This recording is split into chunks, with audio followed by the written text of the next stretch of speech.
Thomas's arrival.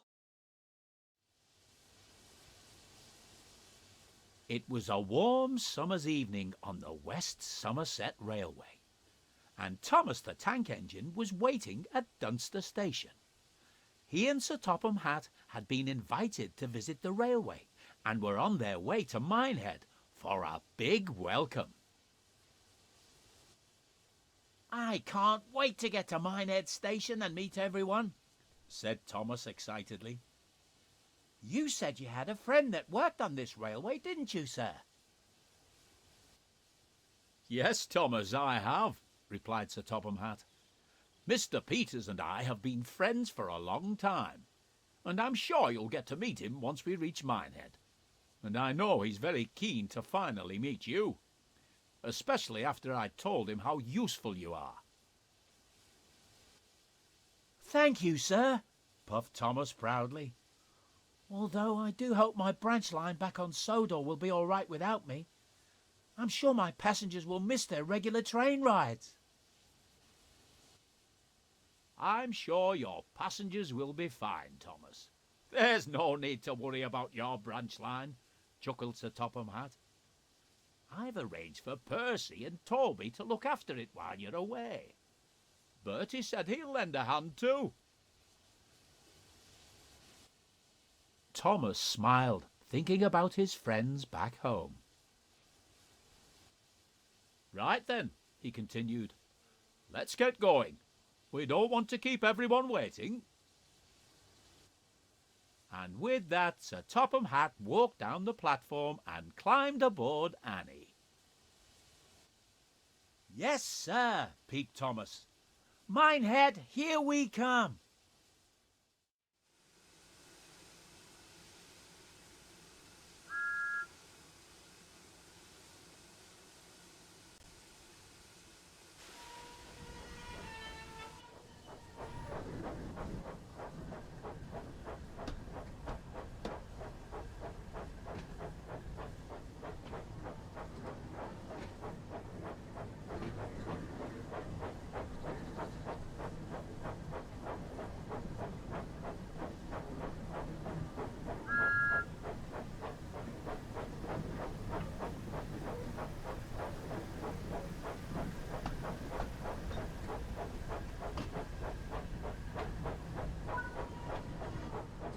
"I wonder what kind of jobs I'll get to do here," wondered Thomas.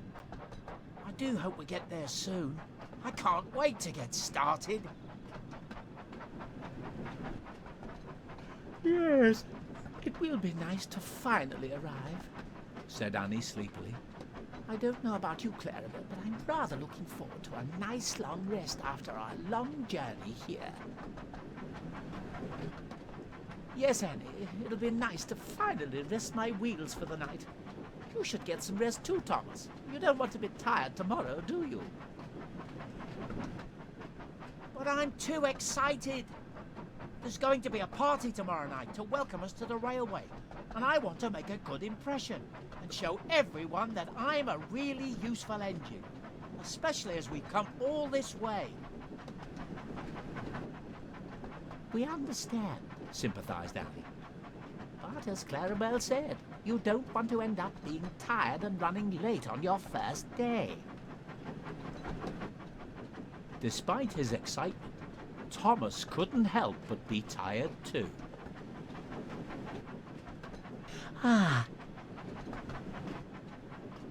"It sounds like we're not the only ones who need to rest their wheels," laughed Clarabel.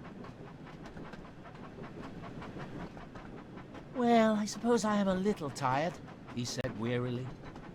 "And a good night's rest would be nice before we start work in the morning." The three friends continued their journey towards Minehead, and it wasn't long before they were nearing the station.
As Thomas's train pulled into the station, he looked around and noticed a smartly dressed man standing on the platform.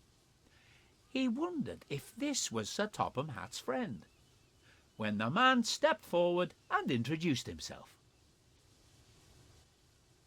"Hello, and welcome to the West Somerset Railway. You must be Thomas, the famous tank engine I've heard all about. It's great to finally meet you. My name is Mr. Peters, and I must say it's a pleasure to have you here." "Thank you, sir," puffed Thomas. "I'm excited that we have been given the chance to come and visit your railway, and I can't wait to get started." "That's what I like to hear," said Mr. Peters. "Sir Topham tells me you're a very hard-working engine, so I'm looking forward to working with you and making sure that you and all our visitors have a great time at the party tomorrow night." Just then, Sir Topham Hatt walked up. He greeted his friend warmly and started telling him all about Thomas. "Thomas is one of the most useful engines I know, and I'm sure he'll prove to be a credit to your railway." "That's wonderful to hear," replied Mr. Peters. "I'm sure that Thomas and I will get on splendidly." Mr. Peters smiled and turned to the crowd of passengers. "Ladies and gentlemen, I would like you all to give a warm welcome to our visitors from the island of Sodor, Sir Topham Hatt, Thomas, and his loyal coaches Annie and Clarabelle." Everyone clapped and cheered, and Thomas looked on, feeling very proud.